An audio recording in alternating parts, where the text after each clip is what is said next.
Hello everyone, welcome back to our YouTube channel किताबों की पाठशाला। सो गाइस, आज की इस वीडियो में हम देखने वाले हैं क्लास 11th हिंदी की प्रश्न बैंक का सॉल्यूशन, जिसमें हम सही विकल्प, रिक्त स्थान, सही जोड़ियाँ, एक वाक्य में उत्तर, इन सभी को देखेंगे। तो चलिए स्टार्ट करते हैं। सो फर्स्ट है सही विकल्प चुनकर लिखिए।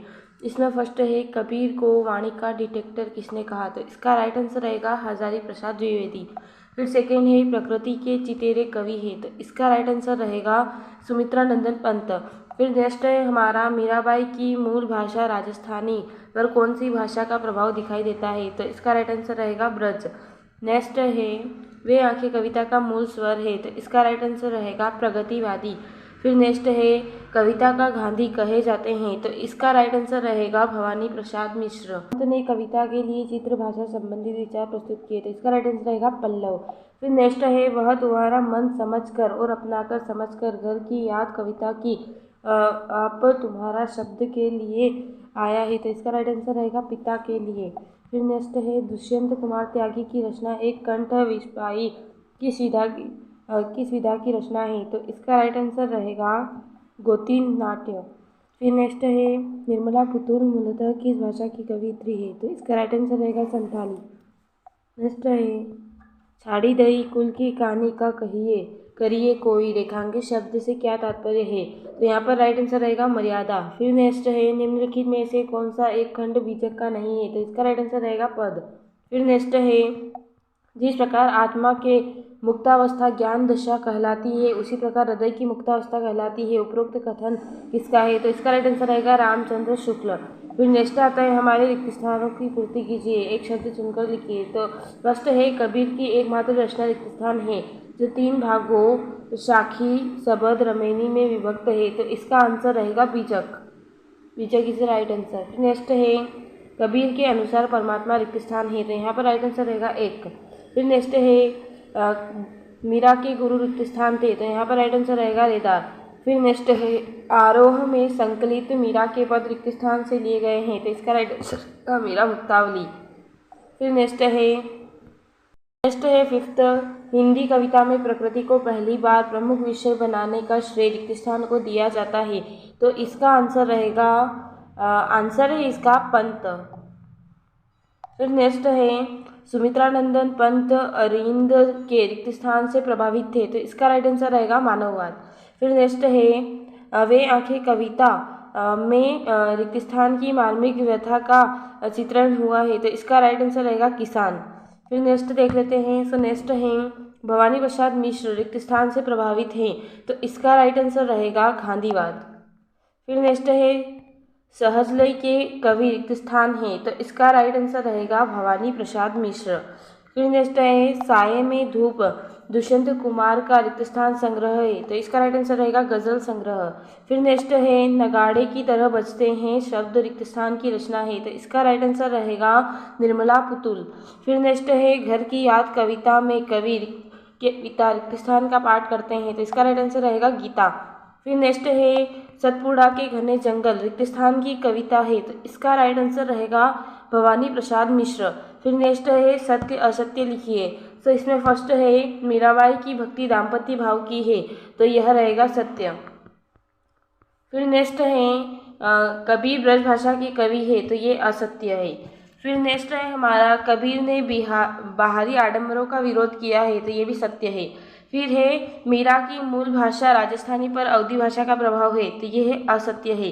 फिर नेक्स्ट है पंत की ताज कविता छायावादी कविता है। तो यह भी असत्य है। फिर नेक्स्ट है किसान की गाय का नाम उजरी था। तो यह सत्य है। फिर नेक्स्ट है सूर्य का स्वागत का संग्रह दुष्यंत कुमार त्यागी का है। ये भी सत्य है। फिर नेक्स्ट है निर्मला पुतुल का संबंध झारखंड से है। तो इसका राइट आंसर रहेगा सत्य। फिर नेक्स्ट है सही जोड़ी बनाकर लिखिए। तो इसमें फर्स्ट है गीता फरोज। तो इसका राइट आंसर रहेगा भवानी प्रसाद मिश्र। सेकेंड है युगवाणी। तो इसका राइट आंसर रहेगा सुमित्रा नंदन पंत। थर्ड है छोटे छोटे सवाल। तो इसका राइट आंसर रहेगा दुष्यंत कुमार त्यागी। फिर नेक्स्ट है अपने घर की तलाश में। तो इसका राइट आंसर रहेगा निर्मला पुतुल। फिर नेक्स्ट है राजस्थानी भाषा। तो राइट आंसर रहेगा मीराबाई। सधु ककड़ी तो यह कबीर की भाषा है। फिर संथाली निर्मला पुतुल, खड़ी बोली राम नरेश त्रिपाठी। इस प्रकार हमारी सही जोड़ियाँ कंप्लीट होती है। फिर नेक्स्ट आते हैं एक वाक्य में उत्तर लिखिए। पहला है कबीर भक्ति काल के अंतर्गत निर्गुण भक्ति की कौन सी काव्य धारा के कवि है? तो यहाँ पर आएगा ज्ञानाश्रयी। ज्ञानाश्रयी काव्य धारा। फिर नेक्स्ट है हमारा मीरा ने अपना आराध्य किसे माना है? तो यहाँ पर आएगा श्री कृष्ण। नेक्स्ट है मीरा के लिए विष का प्याला किसने भेजा था? तो राणा ने।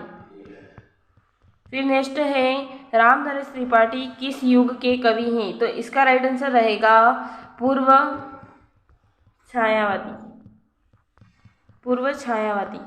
फिर नेक्स्ट है हिंदी साहित्य में बाल साहित्य के जनक कौन माने जाते हैं? द्विवेदी युग।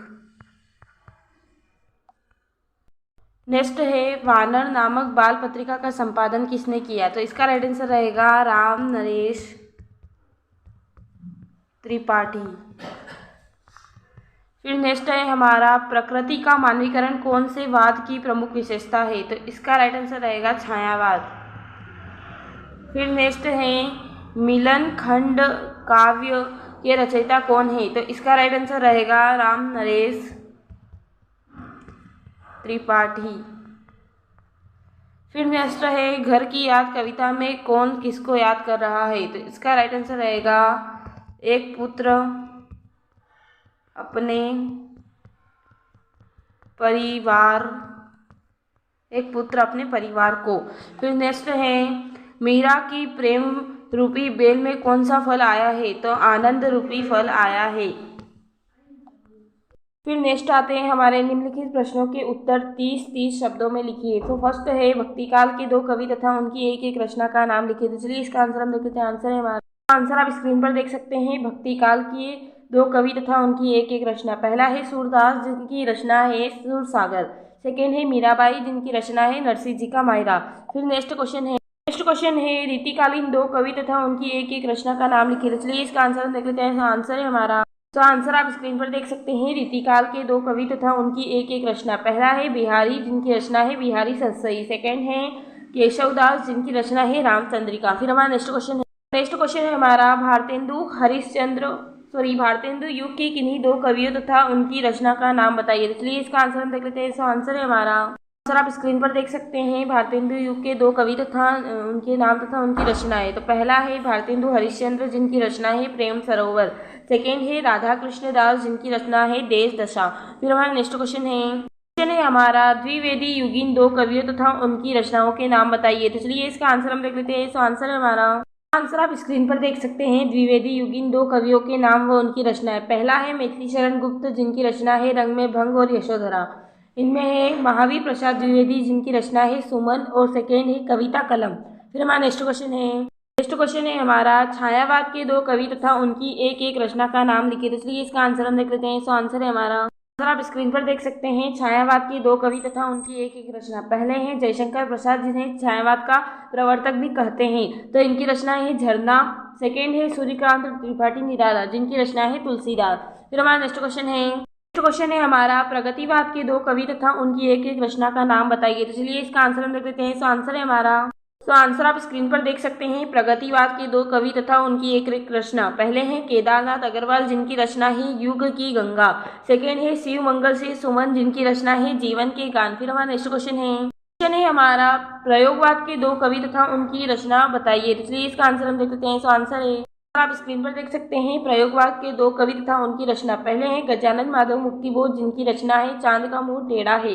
सेकेंड है धर्मवीर भारती जिनकी रचना है ठंडा लोहा। फिर हमारा नेक्स्ट क्वेश्चन है हमारा भक्ति काल की दो प्रमुख प्रवृत्तियां बताइए। तो चलिए इसका आंसर हम देख लेते हैं। तो आंसर है हमारा, आंसर आप स्क्रीन पर देख सकते हैं। भक्ति काल की दो प्रवृत्तियां। पहला है साकार एवं निराकार की उपासना। दूसरा है शांत रस की प्रधानता। फिर हमारा नेक्स्ट क्वेश्चन है रीतिकाल की दो प्रमुख प्रवृत्तियां बताइए। इसलिए इसका आंसर हम देख लेते हैं। तो आंसर है हमारा, तो आंसर आप स्क्रीन पर देख सकते हैं। रीतिकाल की दो प्रमुख प्रवृत्तियां। पहला है श्रृंगार रस की प्रधानता। दूसरा है भाव पक्षों की अपेक्षा कला पक्ष पर जोर। फिर हमारा नेक्स्ट क्वेश्चन है भारतेंदु युग की दो प्रमुख प्रवृत्तियां बताइए। इसलिए इसका आंसर हम देख लेते हैं। तो आंसर है हमारा, तो आंसर आप स्क्रीन पर देख सकते हैं। भारतेंदु युग की दो प्रवृत्तियां। पहला है भारतेंदु युग के कवियों ने देश प्रेम की रचनाओं के माध्यम से जनमानस में राष्ट्रीय भावना का बीजारोपण किया। क्या होता है कि जो भारतेंदु युग के जितने भी कवि थे उन्होंने देश प्रेम के बारे में ही रचनाएं लिखी और इसी से उन्होंने देश में राष्ट्रीय भावना पैदा की। फिर नेक्स्ट है, इस युग के कवियों ने समाज में व्याप्त अंधविश्वासों एवं सामाजिक रूढ़ियों को दूर करने के लिए कविता लिखी। जो इस युग के कवि थे उन्होंने अंधविश्वासी लोगों और जो सामाजिक रूढ़ियाँ हैं उनके बारे में भी कविता लिखी जिससे कि वह दूर हो सके। फिर हमारा नेक्स्ट क्वेश्चन है द्विवेदी युग की 2 प्रमुख प्रवृत्तियां लिखिए। तो चलिए इसका आंसर हम देख लेते हैं। आंसर है हमारा, आंसर आप स्क्रीन पर देख सकते हैं। द्विवेदी युग की 2 प्रवृत्तियां। पहला है, द्विवेदी युग में देशभक्ति को व्यापक आधार मिला। इस काल में देशभक्ति विषयक लघु एवं दीर्घ कविताएं लिखी गई। जो यह काल था द्विवेदी युग, तो यहाँ पर देशभक्ति से रिलेटेड ही रचनाएं की गई और इसमें लघु एवं दीर्घ यानी कि छोटी और बड़ी कविताएं भी लिखी गई। फिर सेकेंड है, इस काल की कविताओं में सामाजिक अंधविश्वासों और रूढ़ियों पर तीखे प्रहार हुए।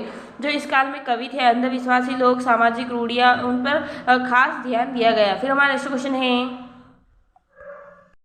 है हमारा, छायावाद की 2 प्रमुख प्रवृत्तियां बताइए। तो चलिए इसका आंसर हम देख लेते हैं। आंसर है हमारा, आप स्क्रीन पर देख सकते हैं। छायावाद की 2 प्रवृत्तियां। पहला है, इसमें भावनाओं एवं काल्पनिक विचारों को ही विशेष अभिव्यक्ति मिली।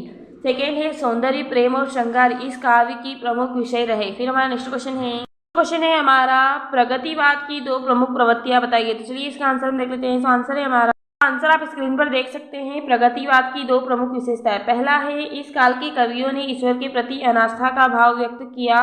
सेकेंड है, प्रगतिवादी कवियों ने किसानों, मजदूरों पर किए जाने वाले पूंजीपतियों के अत्याचारों का प्रति अपना विद्रोह किया। यहाँ पे आस्था की जगह अनास्था आएगा। ओके, आप कंफ्यूज ना होइए, यहाँ पे थोड़ी सी मिस्टेक हो चुकी है।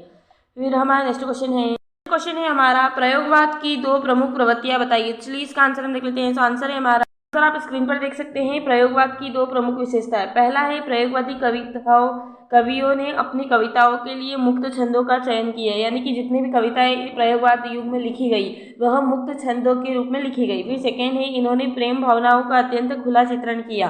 फिर हमारा नेक्स्ट क्वेश्चन है, कबीर ने संसार को पागल क्यों कहा है। तो चलिए इसका आंसर हम देख लेते हैं। आंसर है हमारा, आप स्क्रीन पर देख सकते हैं। कबीर ने संसार को पागल कहा है क्योंकि संसार के लोग झूठ को सहन नहीं कर पाते हैं और न ही सच पर विश्वास करते हैं। वह झूठी बातों को सत्य समझ लेते हैं।